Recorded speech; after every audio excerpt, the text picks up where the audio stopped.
ማለት በላቲን ቋንቋ ድልድይ ሰራተኛ ማለት ነው።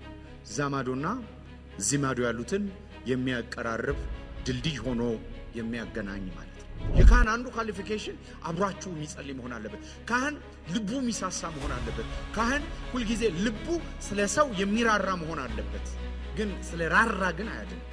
ስለ ራራ ግን አይታደግም። አንዳንድ ጊዜ በመናልፍበት መከራ ውስጥ እኮ የሚራራ ልብ እናት፣ አባት፣ ወንድም አይደለም ካህን ቤተሰብ እንኳን እየራራላችሁ የምታልፉበትን ቁስል ሊሸከም አይችልም። ኢየሱስ ቁስላችንን ብቻ አይደለም የተሸከመው፣ ቁስላችንንም ነው ያቆመው።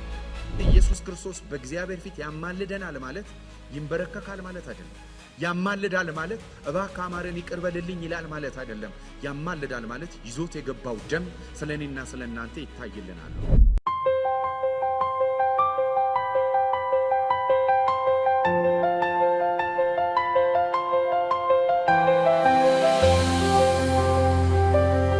ኢየሱስ ክርስቶስ የተሻለ ካህን ነው፣ የተሻለ መስዋዕት ነው፣ የተሻለ ኪዳን ነው። በሌላ አማርኛ ካህኑም እሱ ነው፣ ኪዳኑም እሱ ነው፣ መስዋዕቱም እሱ ነው። በሕይወታችሁ ውስጥ አስባችሁ ታውቃላችሁ? መጽሐፍ ቅዱስ ባይኖር አዳም መጽሐፍ ቅዱስ አልነበረውም። አዳም ባይዘው የመጽሐፍ ቅዱስ አንብቦ እግዚአብሔርን እንዲያውቅ አይደለም የተፈለገው። አዳም እግዚአብሔርን እንዲገልጥ ነው፣ እንዲያውቅ አይደለም። የማወቅ ችግር አልነበረበትም። የእግዚአብሔርን ፈቃድ ያውቅ ነበር። አጥንቴ ከአጥንቴ ናት ይል ነበር። ከእግዚአብሔር ጋር ህብረት እንደሚደረግ አይጠፋውም ነበር። የእግዚአብሔር ሐሳብም ሆነ ከእግዚአብሔርም ጋር ህብረት ማድረግ ሁለቱም ለአዳም ችግር አልነበረም። በውድቀት ምክንያት ግን እግዚአብሔር በልዩ ልዩ መንገድና በልዩ ልዩ ጎዳና ለሰዎች መገለጥ አስፈለገው። ስለዚህ የዕብራውያንን መጽሐፍ ስንመለከት እስካሁን የደረስንበትን መጽሐፍ በሁለት ሐሳብ ጨምቀን ማስቀመጥ እንችላለን። ምዕራፍ 1 ምዕራፍ 2 እና ምዕራፍ 3ን እግዚአብሔር ተናገር አይደለም የሚለው የእግዚአብሔር መናገሪያዎችን ነው የሚያነሳቸው። እግዚአብሔር በልዩ ልዩ መንገድ ነው የተናገረው። ምናልባት ላተር ዴይ ሴንትን የሚባሉትን ወይም የመጨረሻው ዘመን ቅዱሳን ተብሎ የሚጠሩትን ጆሴፍ ስሚዝ መሰለኝ የሚመራው እምነቱን። በሱ እምነት ውስጥ በጣም ትልቅ ቦታ ያለው ሞሪኖ የተባለ መልአክ ነው እና ሃይማኖቶች እንደ ትልቅ መገለጥ የሚመሰረቱት መላእክት ላይ ነው። የዕብራውያን ጸሐፊ ግን መላእክትን ዝቅ ያደርጋቸዋል። ሃይማኖቶች የሚመሰረቱት ትልልቅ የሃይማኖት መሪዎች ናቸው። ከሃይማኖት መሪዎች ሙሴን የሚያክል የለም። እሱንም ዝቅ ያደርገዋል። ለምን? እግዚአብሔር ራሱ ተገልጧልና። ይህን ዘመን ልዩ የሚያደርገው እግዚአብሔርን እንዴት እንወቀው፣ እግዚአብሔር እንዴት ይታወቃል እንዳንል እግዚአብሔር ራሱ ሥጋ ለብሶ በምድር ተገኝቷልና እኔን ያየ አብን አየ። ስለዚህ ልጅነት ማለት የእግዚአብሔር መገለጥ ነው። ስሙ ይባረክ። እግዚአብሔር በልጁ በኩል ተገልጧል። ስለዚህ ብዙ መገለጦችን ያነሳና ዝቅ ያረጋቸዋል። ስለዚህ አንዱ ትልቁ ሃይማኖት ከተመሰረተባቸው ትልቁ መሰረቶችና እግዚአብሔርን ሚስ ከሚያደርግበት አንዱ በሃይማኖት መሪ በመላእክት እግዚአብሔርን ይፈልጉታል። ስለዚህ የክርስቶስ ኢየሱስን መገለጥ ለኔና ለናንተ በዚህ ዘመን ላለነውና እግዚአብሔር ይህን መገለጥ ለሰጠን ሰዎች እንዳይቀልባችሁ። እግዚአብሔር ከሙሴ የበለጠ ከመላእክ የበለጠ ብቻ አይደለም የገለጠው። ሙሴ የተናገረለት፣ መላእክቶችም የተናገሩለት፣ መጽሐፍቶችም ሁሉ ያወሩለት ክርስቶስ ተገልጧል። ታዲያ መጽሐፍ ቅዱስ በምን ማዕከል እናንብበው ሲባል በክርስቶስ መገለጥ ማዕከል እናነበዋለን። ፍጥረትን በምን እንረዳ ሲባል በክርስቶስ ማዕከልነት እንረዳለን። ስለዚህ ከሰማይ ለወረደ የእግዚአብሔር መገለጥ ምዕራፍ 1 ምዕራፍ 2 ምዕራፍ 3 እሱን ነው የሚያወራው። ክርስቶስ እንዳትረሱ። ሰው ይረሳል። ሰው ይረሳል። ሰው ታሪክ ውስጥ ይገባል። ሰው የሆነ ነገሮች ውስጥ ይገባል። ግን እንዳትረሱ የመጽሐፍ ማዕከል ክርስቶስ ነው። የእግዚአብሔር የመጨረሻ መገለጫ ክርስቶስ ነው። ለዚህ ነው መጽሐፍ ቅዱስ ሲናገር ፊተኛው አዳም ይልና ሁለተኛው አዳም አይልም። the last አዳም፣ የመጨረሻው አዳም ነው ክርስቶስ። ስለዚህ የእግዚአብሔር ላስት ሬቨሌሽን ክርስቶስ ይባላል። እንግዲህ የሰው ልጆችን ችግር እግዚአብሔር ለመፍታት አንድ እሱ ራሱን የገለጠበት ነው። ሁለተኛ ሰዎች ወደ እግዚአብሔር የሚቀርቡበት ነው። አሁን እሱን ነው እያየን ያለ ነው። መጽሐፉ ምዕራፍ 1 ጀምረን እስከ ምዕራፍ 10 በእነዚህ ሁለት ጥቅል ሐሳቦች ይመረኮዛል። መልአክን ሲያነሳ፣ ነብይን ሲያነሳ፣ ሙሴን ሲያነሳ አንድ ነው ዓላማው። ከእግዚአብሔር ወደ ሰዎች መልእክት ይዘው ከመጡት ኢየሱስ ይበልጣል። ሁለተኛ ሰው ወደ እግዚአብሔር መቅረቡ ነው። ምንም እንኳን እግዚአብሔር ቢገለጥ እግዚአብሔር ምንም ያህል እንኳን ቢገለጥልን ከእግዚአብሔር ጋር ህብረት እንዴት እናረጋለን? እኛስ ወደሱ ደግሞ እንዴት እንጠጋለን የሚለው በተገለጠው አቅም ልክ እንዴት እንጠጋለን ስንል እግዚአብሔር ደግሞ በብሉይ ኪዳን ራሱን ከገለጠባቸው ከነቢያት ከአባቶች ከነ ሙሴ መገለጥ ቀጥሎ ወደ እግዚአብሔር ደግሞ ሰዎች የሚቀርቡበት ሶስት ነገር አለ። ብሉይ ኪዳን ሶስት ነገር ዕብራውያን ሶስት ነገር ስላነሳ ሶስት ነገር ብናረጋቸውስ ነቢያትን አንስቷል፣ ሙሴን አንስቷል፣ መልአክን አንስቷል። ኢየሱስ ከነዚህ ይበልጣል ብሏል። ሁለተኛ ደግሞ ወደ መቅረብ ደግሞ ስንመጣ ሶስት ነገሮችን መጽሐፍ ቅዱስ ያነሳል። አንደኛው ካህን ነው፣ ሁለተኛው ደም ነው፣ ሶስተኛ ኪዳን ነው። ሶስቱንም ከመቅረቢያ አንፃር ነው የሚናገራቸው። ለምን? ክፍሉ የሚናገርበት ታላቁ ዋና ከክርስቶስ ዞር አትበሉ ብቻ አይደለም፣ አትራቁ ቅረቡትም ነው። ዶንት ድሪፍት አዌይ። ምዕራፍ 4 ላይ ሲጀምር በሰማያት ያለፈ እንዲህ ያለ ታላቅ ሊቀ ካህን አለና 16 ላይ ሲዘጋ እንግዲህ ምሕረትንና ጸጋ እንድቀበል ወደ ጸጋው ዙፋን ቀረቡ ይላል። ከዛ በኋላ ይሄን ብቻ አይደለም የሚናገረው 7 18 19 ላይ የክፍሉ ማሰሪያ ነው። ስለዚህ የተሻለ ካህን ስላለ እንቅረብ ነው። አሁን እያወራን ያለ ነው እንቅረብ ነው። እንግዲህ የተሻለ ካህን ካወራን የተሻለ መቅረቢያ እያወራን ነው። የተሻለ መቅረቢያ እያወራን ነው። በክርስቶስ በኩል ወደ እግዚአብሔር በተሻለ መልኩ ለመቅረቡ ነው የትምህርቱ ዓላማ። የበፊተኛው ትምህርት ደግሞ ከመገለጦች ሁሉ በላይ የመገለጥ ቁንጮ ክርስቶስ ኢየሱስ እንደሆነ እንድናውቅ። አሁን ደግሞ እንዴት እንቅረብ ነው። ስለዚህ በእንደዚህ በምንቀርብበት ስፍራ ላይ ካነሳናቸው የተሻለ ደም የሚቀጥለው ሳምንት እንጀምራለን። እሱን ከመጀመራችን በፊት የማጠቃለያ ሐሳብ የተሻለ ካህን። ስለዚህ የተሻለ ካህን በምናወራበት ሰዓት ላይ በመጀመሪያ ካህን ምንድነው ብለናል። ካህን ምንድነው? የተሻለ መቅረቢያ ካወራን የተሻለ ካህን መጥቷል። ካህን ማለት በላቲን ቋንቋ ድልድይ ሰራተኛ ማለት ነው። ዛማዶና ዚማዶ ያሉትን የሚያቀራርብ ድልድይ ሆኖ የሚያገናኝ ማለት ነው። ካህን ምን ማድረጊያ ነው ማለት ነው? ማቀራረቢያ ነው። ምናልባት ላለመገናኘት ችግር የሆነው መንገድ አለመኖር ሊሆን ይችላል።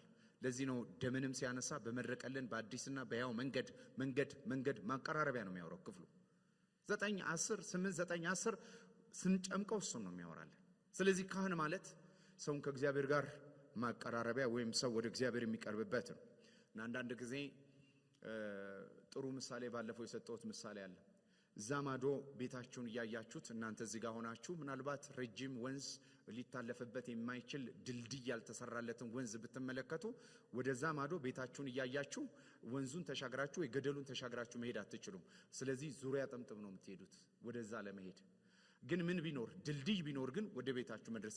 ይሄ ተገለጠልን ለምንለው እግዚአብሔር በክርስቶስ በኩል ቅርብ ነው ለምንለው እግዚአብሔር ዓላማውን ገልጦታል ለምንለው ከዚህ ከእግዚአብሔር ጋር ለመቀራረብ ድልድዩም ራሱ ክርስቶስ ነው። ያዕቆብ የተመለከተው ከሰማይ ወደ ምድር የተዘረጋው ድልድይ ራሱ ክርስቶስ ነው። ሁለት አይነት ክህነቶች አሉ ወይም ሁለት አይነት ድልድዮች አሉ። አንደኛው ድልድይ ጊዜያዊ ነው። አሮናዊ ክህነትና እንደ መልከ ጸዲቅ ያለ ክህነት በመባል ይታወቃል። የዕብራውያን ጸሐፊ በምዕራፍ 5 ከ1 እስከ 6 ላይ ያየነው ይሄ ነው። ሊቀ ካህናት ሁሉ ስለ ኃጢአት መባንና መስዋዕት ሊያቀርቡ ከሰው ተመርጠው ለእግዚአብሔር በሆነው ነገር ሁሉ ስለ ሰው ይሾማሉና። ሊቀ ካህናት ማለት ስለ ኃጢአት መባንና መስዋዕትን ሊያቀርቡ ከሰው ተመርጠው ለእግዚአብሔር በሆነው ነገር ስለ ሰው ይሾማሉ። ከሰው መካከል ተመርጠው ለእግዚአብሔር በሆነው ነገር ሰውን የሚወክሉ ካህናት ይባላሉ። እርሱ ደግሞ ድካምን ስለሚለብሱ ላልተማሩት ለሚስቱ ራራላቸዋል። በዚህ ምክንያት ስለ ሕዝብ የሚቀርብ እንዲህ ስለ ራሱ መስዋዕትን ስለ ኃጢአት ሊያቀርብ ይገባዋል። እንደ አሮንም በእግዚአብሔር ከተጠራ በቀር ማንም ክብሩ ለራሱ የሚወስድ የለም። እንዲሁ ክርስቶስ ደግሞ ሊቀ ካህን ሊሆን ራሱን አላከበረም። አንተ ልጄ ነህ፣ እኔ ዛሬ ወልጄሃለሁ ያለው እርሱ ደግሞ እንደዚሁ በሌላ ስፍራ ደግሞ አንተ መልከ ጼዴቅ ሹመት ለዘላለም ካህን ነህ ይለዋል። ስለዚህ አንደኛው አሮናዊ ክህነት ነው። ሁለተኛው እንደ መልከ ጼዴቅ ያለ ክህነት ነው። አሮናዊ ክህነት ለመጀመሪያ ጊዜ የጀመረው በራሱ በአሮን ነው። ከዛ ከአሮን ቀጥሎ ፊንሐስ፣ ኤሌዘር አሮናዊ ልጆች ምናልባት ከ2 እስከ 5 ሊሆኑ የሚችሉ በማደሪያው ድንኳን አገልግሏል። የመጀመሪያው እግዚአብሔር በመካከላቸው ሙሴን ምን ስራልኝ ያለው? በሰማይ እንዳለው የማደሪያ ድንኳን ስራልኝ አለው። ስለዚህ በዚህ የማደሪያ ድንኳን አሮን የመጀመሪያው ካህን ነው ብያቸዋለሁ።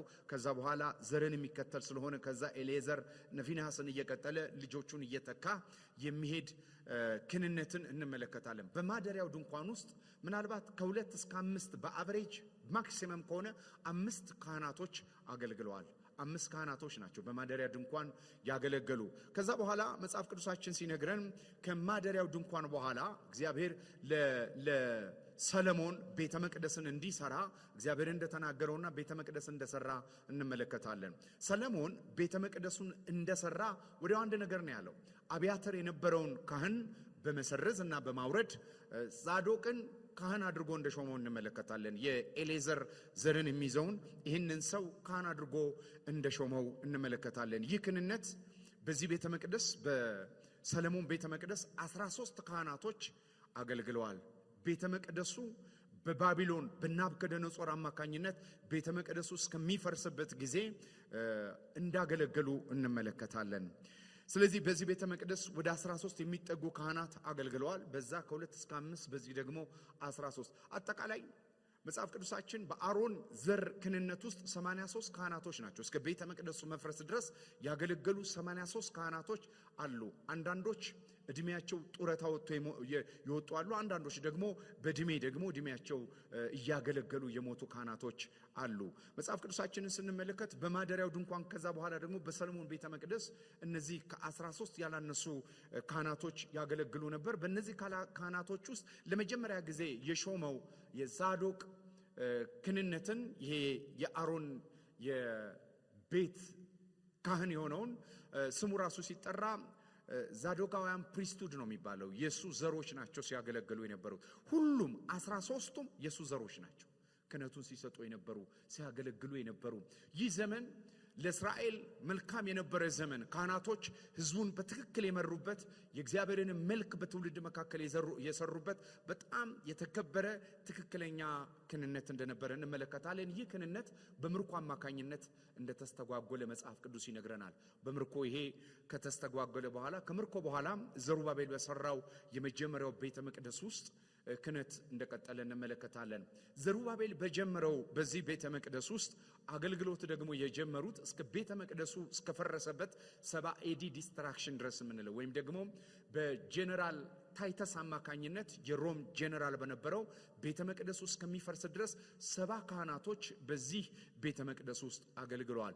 አብዛኞቹ ካህናቶች ኮራፕትድ ነበሩ። ምክንያቱም ከእግዚአብሔር የተሾሙ ሳይሆኑ በዘመኑ የነበረው ፖለቲካ በስነ ስርዓት እንዲመሩት ወይም ደግሞ ለሮምና ለግሪክ መንግስት እንዲመች አድርገው ፖለቲካውን እንዲቃኙ ተመርጠው አሳይን የተደረጉ ናቸው። በቄሳሮች የተሾሙ ካህናቶች ናቸው።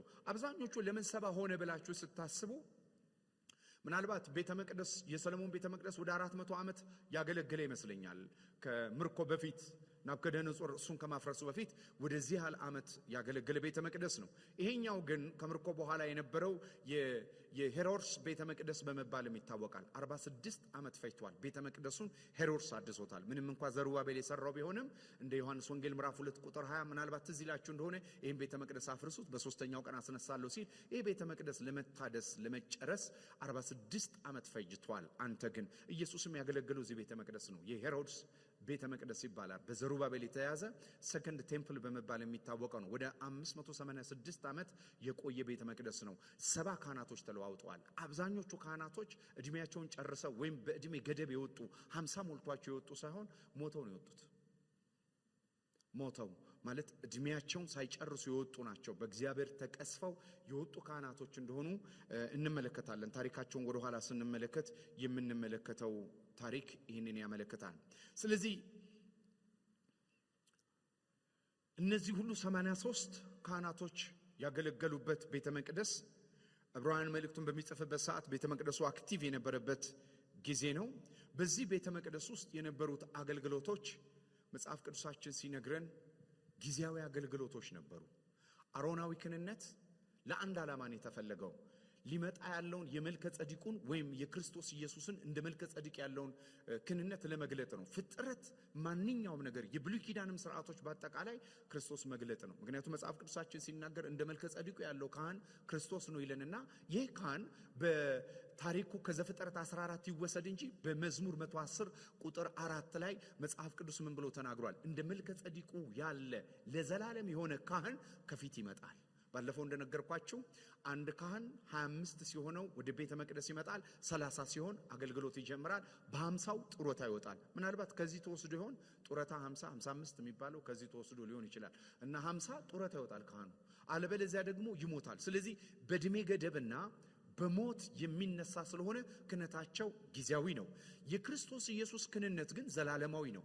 መጽሐፍ ቅዱሳችን ሲናገር ኢየሱስ ክርስቶስ ክህነትን የጀመረው በእርግጥ ለክህነቱ ፕሪፓሬሽን ከድንግል ማርያም መወለዱ አስፈላጊ ቢሆንም ክርስቶስ ክህነቱን የጀመረው ሊቀ ካህን የሚለው ሹመት ያገኘው ከሙታን በተነሳ በኋላ ነው።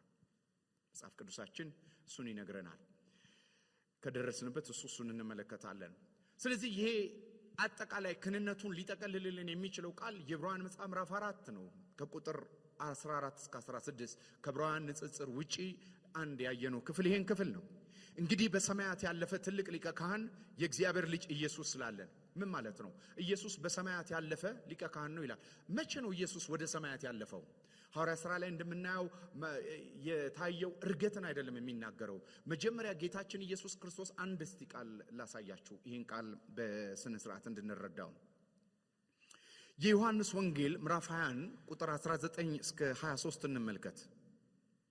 ያም ቀን እርሱም ከሳምንቱ ፊተኛው በመሸ ጊዜ ቆይ ከፍ ብዬ ላንብበው። የመጀመሪያው ዮሐንስ ወንጌል ምዕራፍ 20 ቁጥር 17 አውጡልኝ። ኢየሱስም ገና ወደ አባቴ አላረኩምና አትንኪኝ፣ ነገር ግን ወደ ወንድሞችሽ ሄደሽ እኔ ወደ አባቴና ወደ አባታችሁ ወደ አምላኬና ወደ አምላኩሽ አርጋለሁ ብለሽ ንገሪያቸው አለ ይላል። ኢየሱስ ምን አለ? እንዳትነኪኝ። ምን አላልኩምና አላረኩምና እንዳትነኪኝ ሲላት ትመለከታላችሁ። በዚሁ ክፍል ላይ ምዕራፍ 20 ቁጥር 17 ነው ይሄን ያለው። ወደ ምሽት አካባቢ ሉቃስም እንደገና ዮሐንስም እሱን ነው የሚነግረን። ያንኑ ቀን በትንሣኤው ቀን ወደ ምሽት፣ ይሄ ማለዳ ነው። ወደ ምሽት ደግሞ 20 ከ19 እስከ 23 ያን ቀንም እርሱም ከሳምንቱ ፊተኛው በመሸ ጊዜ ይላል። ከሳምንቱ ፊተኛ ኢየሱስ በትንሣኤ የተነሳበት ምን ላይ? ምሽት ላይ ደቀ መዛሙርቱ ተሰብስበው ወደ ነበሩበት አይሁድም ስለፈሩ ደጆችን ተዘግተው ሳለም ኢየሱስ መጣ፣ በመካከላቸውም ቆሞ ሰላም ለእናንተ ይሁን አላቸው። ይህንንም ብሎ እጆቹንም ጎኑንም አሳያቸው። ደቀ መዛሙርቱ ጌታን ባዩ ጊዜ ደስ አላቸው። ኢየሱስም ዳግመኛ ሰላም ለእናንተ ይሁን፣ አብ እንደላከኝ እኔ እልካችኋለሁ አለ። ይህንንም ብሎ እፋለባቸው፣ መንፈስ ቅዱስ ተሞሉ። ኃጢአታችሁን ይቅር አላችኋቸው፣ ይቅርላችኋለሁ፣ የያዛችሁባቸው ተይዞባችኋል አላቸው። እንደገና ዝቅ ብለን እናንብብ 26 እስከ 28። ከስምንትም ቀን በኋላ ደቀ መዛሙርቱ ደግሞ በውስጥ ነበሩ፣ ቶማስም ከእርሱ ጋር ነበረ። ደጆች ተዘግተው ሳሉ ኢየሱስም መጣ፣ በመካከላቸው ቆሞ ሰላም ለእናንተ ይሁን አላቸው። ከዚያም በኋላ ቶማስን ጣትን ወደዚህ አምጣና እጆችን እጅንም አምጣና በጎኔ አግባ ላይ ያመንክ እንጂ ያላመንክ አትሁን አለ። ቶማስም ጌታ አምላኬ ብሎ መለሰለት። ይሄ ክፍል አትንኪኝ የሚል አለ፣ ናና ነካኝ የሚል አለ። ለምንድነው ኢየሱስ አትንኪኝ ያለው? ስላላረኩ። ኢየሱስ ያረገው የትኛው ላይ ነው? ብዙዎቻችን የምንረዳው ሐዋርያ ሥራ ላይ ለደቀ መዛሙርቱ ከታየ ከ40 ቀን በኋላ ነው አይደለ ኢየሱስ አረገ የምንለው። ከዛ በፊት አንድ እርገት አለ። እርገት 2 እርገት ነው። ከዛ በፊት ኢየሱስ ክርስቶስ አንድ እርገት አድርጓል። የትኛውን እርገት አድርጓል? ምሽት ደቀ መዛሙርቱን ከማግኘቱ በፊት ከሙታን እንደተነሳ የመጀመሪያውን እርገት ኢየሱስ አከናውኗል። በእግዚአብሔር ፊት ሊታይ ስለኔና ስለናንተ ደሙን ይዞ የገባበት የመጀመሪያው እርገት አለ። በእስራኤል በዓል ውስጥ ከሚከበሩት በዓላት አንዱ ፈርስት ፍሩት ይባላል። የበኩራት በዓል ይባላል። ኢየሱስ የበኩራት በዓልን ፉልፊልመንት ወይም የበኩራት በዓልን ፍጻሜ የበኩራት በዓል ምንድነው የሚደረገው? ተመልከቱ። የዘሌዋውያን 23 ከ10 እስከ 11 ተመልከቱ። ለእስራኤል ልጆች እንዲህ ብለህ ንገራቸው፣ ወደምሰጣችሁ ምድር በገባችሁ ጊዜ መከሩን ባጨዳችሁ ጊዜ የእናንተ መከር በኩራት ነዶ ወደ ካህኑ አምጡ። እርሱም ነዶውን በእግዚአብሔር ፊት እንዲሰምርላቸው ይወዘውዛል። በማግስቱም ከሰንበት በኋላ ካህኑ ይወዘውዘዋል። ከሰንበት በኋላ በማግስቱ የሰንበት በዓል ሳባዝር ከተከበረ በኋላ በማግስቱ ምን ይደረጋል? ይወዘውዘዋል። ኢየሱስ እንደ በኩራት ከሙታን እንደ በኩራት ይሄ በዓል ፍጻሜ ሆኖ እንደ በኩራት ኢየሱስ ከሙታን የተነሳበት ቀን ነው። ስለዚህ የመጀመሪያው በኩር ማለት ፕሮቶታኮስ ማለት ነው። በሌላ አማርኛ ብዙ እንደዚህ አይነት ነገሮች ከኋላ ሊመጡ ያሉትን መጀመሪያ ሆኖ ነው። ስለዚህ ክርስቶስ በኩራት ሆኖ በእግዚአብሔር ፊት ስለኔና ስለናንተ ሊታይ የመጀመሪያውን እርገት ያከናወነው በዚህ ጊዜ ነው። ልክ እንደተነሳ ማርያምን እንዳትነኪኝ ያለበት ምክንያት፣ ቶማስን ናነካብኝ ያለበት ምክንያት ኢየሱስ ካረገ በኋላ ተመልሶ ሁለተኛውን እርገት ነው የምናየው። ሐዋርያ ሥራ ላይ የምናየው እርገት የአንደኛ ቆሮንቶስ ምዕራፍ 15 ቁጥር 20 እንደዚህ የሚል ቃል አለ። አሁን ግን ክርስቶስ ላንቀላፉት ምን ሆነ ይላል? በኩራት ሆነ ይላል። the first fruit ሆነ ይላል እንግሊዘኛው። ከሙታንም ተነስቷል። ስለዚህ the first fruit የሚባለው በዓል በጥላነት የሚያመለክተው ከዚህ በፊት አሳይቻችኋለሁ። በዓለ 50 ምን እንደሚያመለክት ፋሲካችን ክርስቶስ ነው። በዓላቶች በሙሉ የሚጠቁሙት ክርስቶስንና የክርስቶስን ሥራ አመልካቾች ናቸው። ፋሲካ አሁን ያ ሁሉ ሙሴ ፋሲካን ሲያደርግ የሚያውቀው ነገር የለም። በጉበኑ ላይ ሲቀባ የሚያውቀው ነገር የለም። ታዞ ነው የሚያደርገው። እንዳሳየው እግዚአብሔር ይታዘዝ ነበር። በዚህ መታዘዝ ውስጥ ግን እግዚአብሔር ልጁን ያሳይ ነበር። ለምን ሙሴን ሌላ ነገር አላዘዘውም? ምክንያቱም የሚደረጉት ነገር በሙሉ በጥላ ክርስቶስ ኢየሱስን ሊመጣ ያለውን የሚያሳዩ ነበሩና። ልክ የበኩራትን በዓል የመጀመሪያው ነዶ ህዝቡ ይዞ ከሰንበትን ወይም ሳባዝን ካከበረ በኋላ የመጀመሪያው ወደ ካህኑ ይዞ መጥቶ የሚወዘወዘው ይሄ ነው። ስለኔና ስለናንተ ደግሞ በእግዚአብሔር ፊት የታየልን ክርስቶስ ነው። በኩራት ሆኖ ደሙን ይዞ ከሙታን የተነሳ የመጀመሪያ በኩር ሆኖ ከዚህ በኋላ ብዙ ልጆችን ከሙታን ወደ ህይወት የሚሻገሩበትን በኩር ለማሳየት ፈርስት ፍሩታችን ሆኖ ክርስቶስ ስለኔና ስለናንተ ታይቷል። ለዚህም ነው የዕብራውያን ጸሐፊ በምዕራፍ 9 ቁጥር 12 የምንመለከተውን ቃል የሚናገረው የዘላለምን ቤዛነት አግኝቶ አንድ ጊዜ ፈጽሞ ወደ ቅድስት በገዛ ደሙ ገባ እንጂ በፍየሎችና በጠጆች ደም አይደለም። ሌላ በጣም ማስተዋል ያለብን ኢየሱስ ክርስቶስ ከሙታን ሲገባ አፈሳፈስ አድርጎ ደሙን ይዞ አይደለም የገባው። የኢየሱስ ደም ማለት የክርስቶስ ኢየሱስ ሞትና ትንሣኤ ማለት ነው። አሁን ብዙ ጊዜ ሰዎች የኢየሱስ ደም ሲባል ፕላትሌትና ፕላዝማውን ነው ብዙ ጊዜ የሚያሳዩት። የኢየሱስ ክርስቶስ ደም የፈሰሰው ብቻ አይደለም፣ አጠቃላይ ስቃይና ሞቱና ትንሣኤው ነው። አባቶቻችን ደማቸውን አፍስሰው አገራቸውን ጠበቁ ሲባል ደማቸውን ለቀይ መስቀል ሰጡ ማለት አይደለም ነው። አያችሁ፣ ምኑን ሁሉ ይጠቀልላል? ሞቱንና ትንሣኤውን ይጠቀልላል። ደም ብለን ስናወራ ይሄን ሁሉ ነው የሚጠቀልለው። ስለዚህ ኢየሱስ ክርስቶስ ደሙን ይዞ ገባ ሲል ስራውን ይዞ ገባ፣ ሞቱንና ትንሣኤውን በእግዚአብሔር ፊት ሊያሳይ ገባ ማለት ነው። ስሙ ይባረክ። ክብር ለኢየሱስ ይሁን። ደሆል የመስቀልና የትንሣኤውን ስራ የሚያመለክት ነው ደም። ይህንን አደራ እላችኋለሁ። በዚህ መልኩ ነው መረዳት ያለብን። አለበለዚያ ኢየሱስ በስሪንጅ ደሙን እንደሰጠ እንዳታስቡ። አጠቃላይ ስቃዩን ያመለክታል፣ ሞቱን ያመለክታል፣ የከፈለውን ዋጋ ነገና የተነሳውን ትንሣኤዎች በሙሉ የሚጠቀልል ሐሳብ ነው ክፍሉ የሚያወራው። ስለዚህ ምን ይለናል? የዘላለምን ቤዛነት አግኝቶ አንድ ጊዜ ፈጽሞ ወደ ቅድስት በገዛ ደሙ ገባ እንጂ በፍየሎች በጥጆች ደም አይደለም። በፍየሎችና አይደለም ይላል። ስለዚህ ወደ ሰማያት ኢየሱስ ክርስቶስ ይሄ ታላቁ ካህናችን ወደ ሰማያት ገባ የሚለው የመጀመሪያው ደሙን ይዞ ገባ የሚለው ምክንያቱም በብሉይ ኪዳን ካህናቶች መስዋዕት ከማድረጋቸው በፊት ልብሳቸውን ከታጠቡ በኋላ የመንጻት ሥርዓት ካረጉ በኋላ ማንም ሰው የካህኑን ልብስ ሊነካ አይገባም። ወደ ቅድስተ ቅዱሳን ወደ ፕሬዘንስ ወዳለበት ታቦት ወዳለበት ስለሚገባ፣ ስለዚህም ነው ኢየሱስ እንዳትነኪኝ አላት። ከዛ ሉቃስ ወንጌልም ላይ የኤማውስ መንገደኞችን ስትመለከቱ ንኩኝ ብሏቸዋል፣ ዳሱኝ ብሏቸዋል። እግዚአብሔር ስም ብሩክ ይሁን። ስለዚህ ይሄ ነው እንግዲህ የክርስቶስ ኢየሱስ የቤዛነትን ሥራ ደሙን ይዞ የገባበት የመጀመሪያው የምንለው። ስለዚህ ሁለት አይነት እርገቶችን ነው መጽሐፍ ቅዱስ የሚነግረን። አለበለዚያ ይህን ቃል ማጣጣም አንችልም። ናና ንካኝ በሚለውና አትንካኝ በሚለው መካከል ወደ አላረኩም አላትና ከዛ በኋላ ግን ናንካኝ አለ። ስለዚህ ኢን ቢትዊን በማታውና በቀኑ መካከል ኢየሱስ ክርስቶስ ተጉዞ ነበር ማለት ነው። ወደ እውነተኛይቷ ድንኳን ስራውን ይዞ የመጀመሪያ በኩር ሆኖ ገብቷል ማለት ነው። ዘ ፈርስት ፍሩት የምንለው ይህንን ነው። የጌታችን የኢየሱስ ክርስቶስ መሄድን አመልካች ነው። ስለዚህ የክህነቱን አጠቃላይ ስራ ስንመለከት የብሉይ ኪዳን ክህነትን ጌታችን ኢየሱስ ክርስቶስ ይህንን እንዳደረገ እንመለከታለን።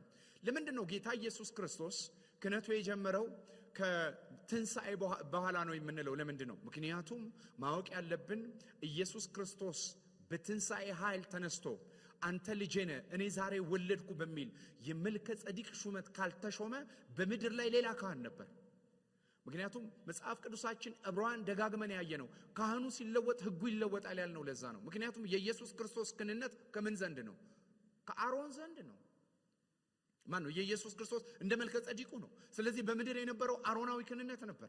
የአሮናዊ ክህነት በሕጉ የተደነገገ ነው። ኢየሱስ ክርስቶስ ደግሞ የይሁዳ ወገን ነው። ከይሁዳ ደግሞ ንጉሥ እንጂ የሚወጣው ካህን አይወጣም። ስለዚህ የይሁዳ ነገድ ሆኖ በስጋ በምድር በነበረበት ሰዓት ላይ ካህን መሆን አይችልም። የገባችሁ ነው ማውራው? ካህን መሆን አይችልም። ሊቀ ካህናችን መሆን አይችልም። ለሊቀ ክህነት የሚያስፈልገውን ኳሊፊኬሽን ግን እያሟላ ነበር። ሹመቱ ግን የተሰጠው አንተ ልጄ ነህ እኔ ዛሬ ወለድኩ የሚለው ትንሣኤውን ነው። አንተ ልጄ ነህ ዛሬ ወለድኩ ማለት እግዚአብሔር ዛሬ አምጬ ወለድኩ ማለት አይደለም። አንተ ልጄ ነህ ዛሬ ወለድኩ የተባለው ነገስታቶች የሚነግሱበት ቀን ቡክርና ወይም ደግሞ የንግስናቸው ቀን የእግዚአብሔር ልጅ ተብሎ የሚጠሩበት ነው። ምክንያቱም ክፍሉ ቀጥታ የተወሰደው ለሰለሞን ከተሰጠው ነው። የነገስታት የንግስና ቀናቸው የእግዚአብሔር ልጅ ተብሎ የሚጠሩበት ነው። ነገስታቶች የእግዚአብሔር ልጅ ተብሎ ይጠራሉ። አዳም የእግዚአብሔር ልጅ ተብሏል። መላእክቶች የእግዚአብሔር ልጅ ተብለዋል። ስለዚህ የእግዚአብሔር ልጅነት ለምን ነው የሚያሳየው? ንግስናን ነው የሚያሳየው። ኢየሱስም ከሙታን ሲነሳ ምኑ ነው እያሳየን ያለ ነው? ንግስናውን ያሳየው። ልጅነትን ሳስተምር ረጅም ጊዜ ዛታች በነበርን ጊዜ አስተምሬያለሁ። የዛሬ 5 ዓመት 6 ዓመት ልጅነትን ሳስተምር ቡክርና ምንድነው ብዬ አስተምሬያለሁ። የኢየሱስ ክርስቶስ አንተ ልጄ ነህ የሚለው ቃል ምንን ያመለክታል ብዬ ተናግሬያለሁ። ልክ እንደዚህ የኢየሱስ ንግስና ላይ ነው ይሄ የሆነው። አለበለዚያ ግን በምድር ኢየሱስ በስጋ በነበረበት ዘመን ከስጋ የሆነው ዝምድናው የየትኛው ዝምድና ነው? የይሁዳ ነገድ ነው። በስጋ እንደ ይሁዳ ነገድ ነው ያለው። እንደ መልከ ጸዲቁ ሹመት ግን የሆነው ሹመት ከትንሣኤ በኋላ የሆነ ሹመት ነው። ስለዚህ በስጋ ወራቱ ካህን ወይም ሊቀ ካህን መባል አይችልም። በሁለተኛ ደረጃ ኢየሱስ ያገለገለው በምድር በነበረችው ድንኳን አይደለም። የኢየሱስ ክርስቶስ ክህነት የት ነው? በእጅ ወዳልተሰራችሁ ወደ ሰማይ ያረገ ሊቀ ካህናችን ነው። ወደ ሰማይ ያረገ ነው የሚለው በእጅ ወዳልተሰራችሁ ቤተ መቅደስ ነው ክህነቱ። ከኔ ጋር ናችሁ? በእጅ ያልተሰራችሁ ወደ እውነተኛይቷ ድንኳን ከገባ በኋላ ነው ሊቀ ክህነቱ የሚጀምረው።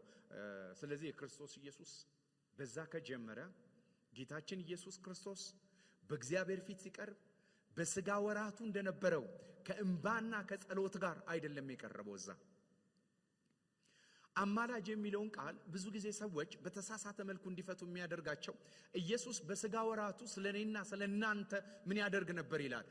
እንደኔና እንደናንተ ምን አለ? በስጋ ወራቱ ምን አለ ይላል? ከሞት ሊያድነው ወደሚችል በእንባና በጸሎት ይላል። ሰማይ ላይ ግን ኢየሱስ ክርስቶስ አሁን እግዚአብሔር አብን እባክህ አማረን ይቅር በልልኝ እባክህ የሚል አይደለም። is a matter of judicial case ነው፣ ወይም ደግሞ የፍትህ ጉዳይ ነው።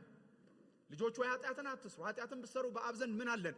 ጠበቃ አለን። ስለዚህ የምን ጉዳይ ነው? የጥብቅና ጉዳይ ነው። ስራው ስለተሰራ ስራውን ይዞ ነው የሚታየው፣ ስራውን ይዞ ነው የሚቆመው። ትዝ ይላችኋል የብሉይ ኪዳን ካህን ምን ያደርጋል? አንድም መጽሐፉን ያስተምራል፣ ሁለተኛ በደረቱ ላይ የእስራኤል ልጆችን በልብሱ ላይ ተጽፎባቸው ወደ እግዚአብሔር ፕሬዘንስ ስለ እነሱ ይታይላቸዋል። አንዳንዴ ደግሞ ኢፋደንም ይዞ ይገባል።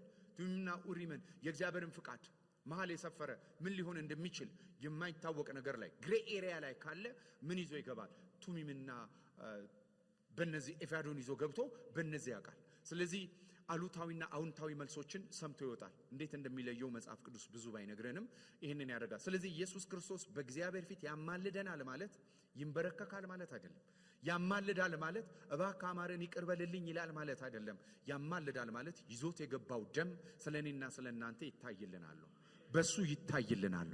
ይሄ ነው ትክክለኛው። at the same time ግን ኢየሱስ ክርስቶስ የሚታይልን ብቻ አይደለም፣ at the same time የሚፈርድልንም ነው። ፈራጅ ነው የሚባለው ነገር ትክክል ነው። ለምን? ንጉሳዊ ካህን ነው። ንጉሳዊ ካህን ነው። ለምሳሌ ተመልከቱ፣ አንድ ተራ ሰው ስለናንተ ጉዳይ ለማሳየት ለአንድ ሰው ለማቅረብ ቢፈልግ ፔናችሁን ስሜታችሁን የሚሰማው እና እንደናንተ እያለቀሰ እንደናንተ እያዘነ ጉዳያችሁን ሊያቀርብ ይችላል። ንጉስስ ያዛል፣ ኮማንድ ያደርጋል። ኢየሱስ ንጉሳዊ ካህን ነው። ይህንንም መርሳት የለብንም። አንዳንድ ጊዜ በፕሮቴስታንት ሰርክል የኢየሱስ ክርስቶስን ምልጃ ፈራጅነቱንም ልንስት አይገባም። ፈራጅነቱም ትክክል ነው። ምክንያቱም ንጉሳዊ ካህን ነው፣ ይፈርዳል። ምክንያቱም መጽሐፍ ቅዱስ ሲናገር የዚሁ የዕብራውያን ጻፊ በምዕራፍ 5 ላይ የኢየሱስን ክህንነት ሲናገር የማጠቃላይ ሐሳቦችን ስለማነሳ ነው እንዲማነሳው ሲያነሳ ምን ብሎ ነው የሚነግረን? ምን ብሎ ነው የሚነግረን? ተመልከቱ። ምዕራፍ 5 ላይ ወስጄ ላሳያችሁ።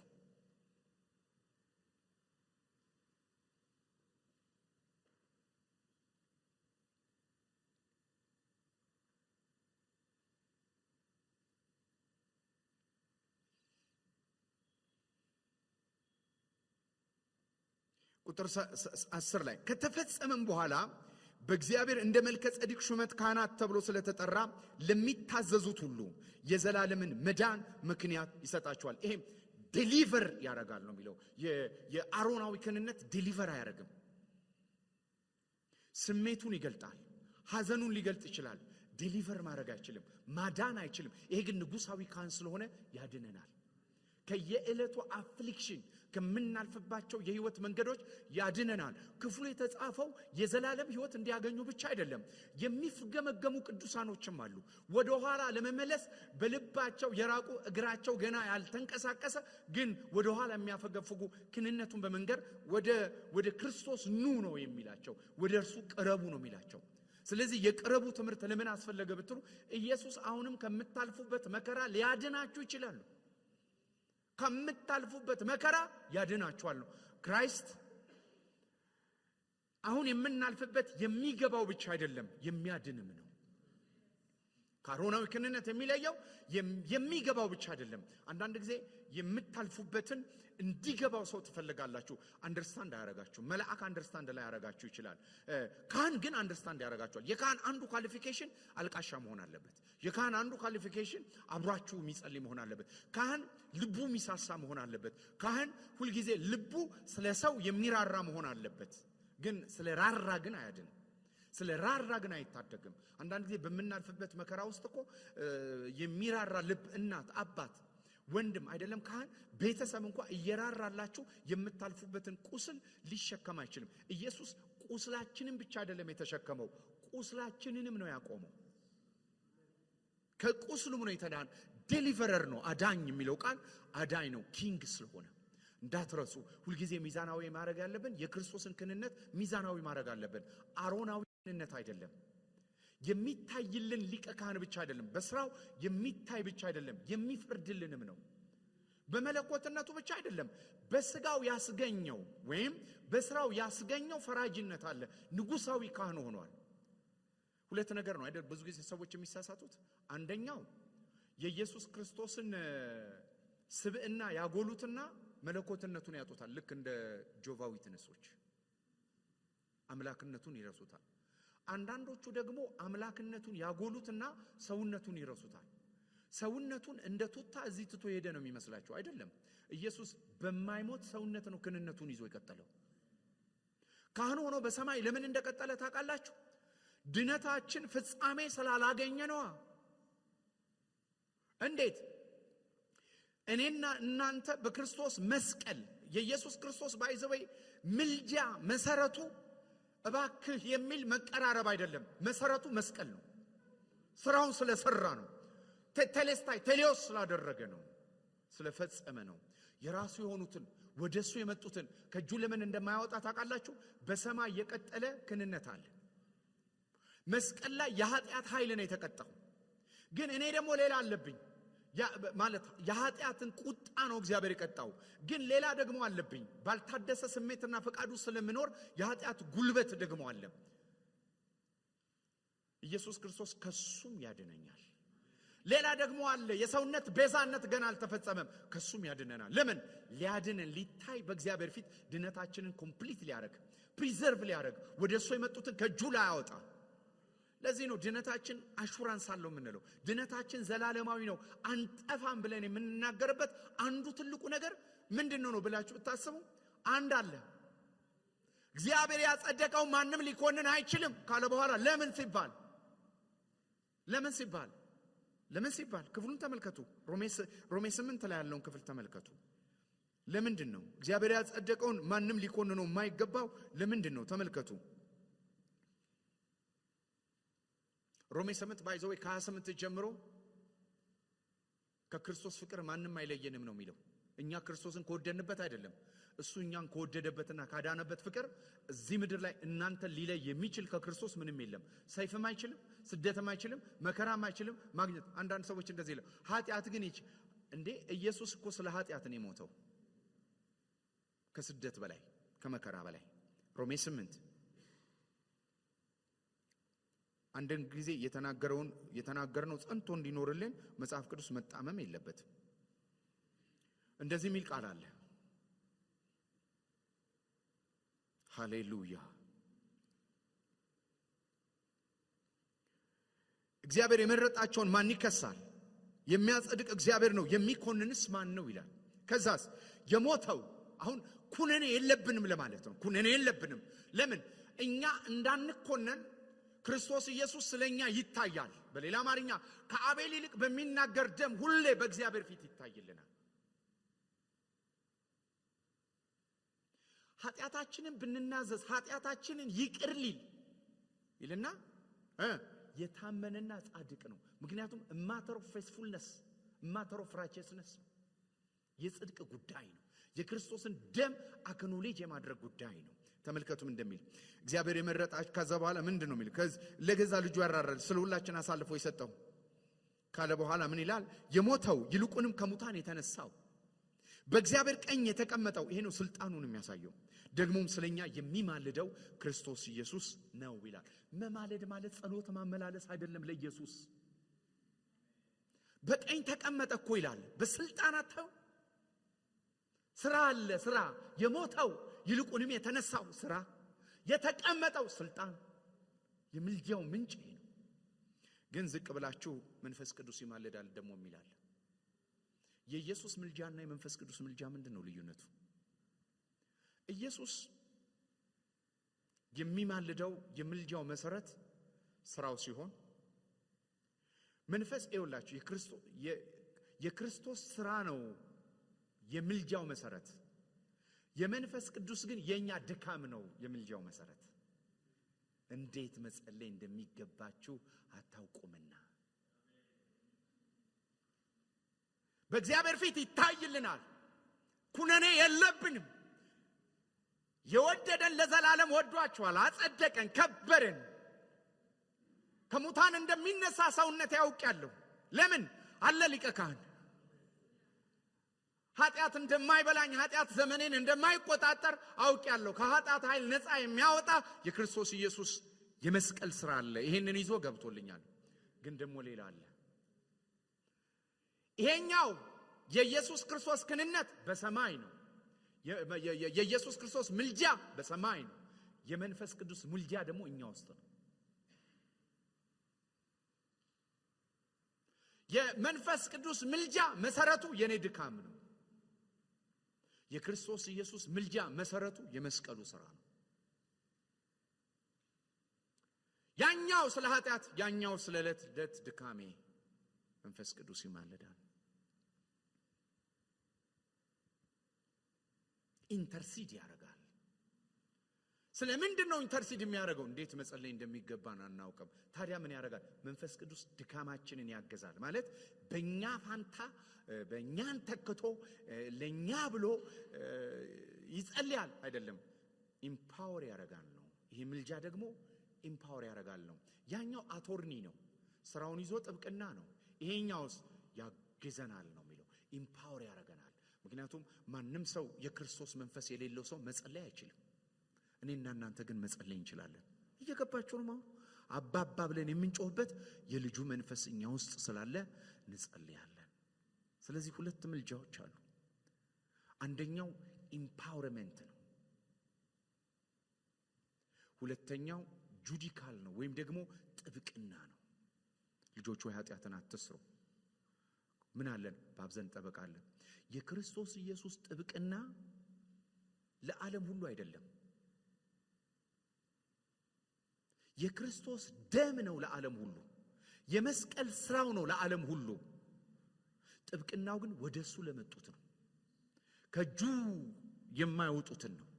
አንድ የወደዳቸው ለዘላለም የወደዳቸው ነው። ከጀመዳፍ ማንም ሊያወጣቸው አይችልም ለተባሉት ነው። ለዚህ ነው ድነታችን ዘላለማዊ ነው የምንለው። ድነታችን አይወሰድም የምንለው ለዚህ ነው። ጠበቃ አለን። ድነታችን የማይወሰደው ትላንትና ጌታ ያድናል ያልነውን ዛሬ ላንለውጥ በድካምና በሰይፍ በመከራና በችግር ስናልፍ ኢየሱስ ደግሞ ትቼዋለሁ አንልም እንላለን የሚለው የአፍ ቋንቋ አይደለም። አንደኛ ስንወለድ ምንድን ነው የሆነው? አያችሁ፣ ድነታችን የተመሰረተው እግዚአብሔር አብ ጋር ነው፣ እግዚአብሔር ወልድ ጋር ነው፣ እግዚአብሔር መንፈስ ቅዱስ ጋር ነው። እግዚአብሔር ዓለም ሳይፈጠር ባሰበውና ባጠናቀቀው ስራ ውስጥ አንደኛ መጠራት ነው። በሁለተኛ ደረጃ ክርስቶስ በቤዛነት በመስቀል በሰራው ስራ ነው። ሶስተኛ በመንፈስ ቅዱስ ባለው መታተም ውስጥ ነው። ስለዚህ የክርስቶስ ጥብቅና አለ፣ የመንፈስ ቅዱስ መቃተት አለ። ስለዚህ ነው ድነታችን በድካም ልናልፍ እንችላለን፣ በድካም ግን የማንጸናው ለዚህ ነው። በኃጢአትና በጊዜያዊ ነገር ልንፍገመገም እንችላለን፣ ጸንተን ግን በዛ የማንጠፋው በሰማይ ሊቀ ካህን አለ። የጌታችን የኢየሱስ ክርስቶስ የክህንነት ጸሎት አለ። ይህን ጸሎት የሚቀጥለው ሳምንት አስተምራለሁ። እዚህ ጋር የተወሰነ እዚህ ጋር ቆያለሁ።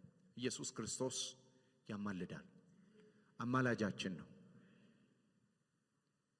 በሰውነቱ ለዘላለም በሰማይ የቀጠለው ለዚህ ነው።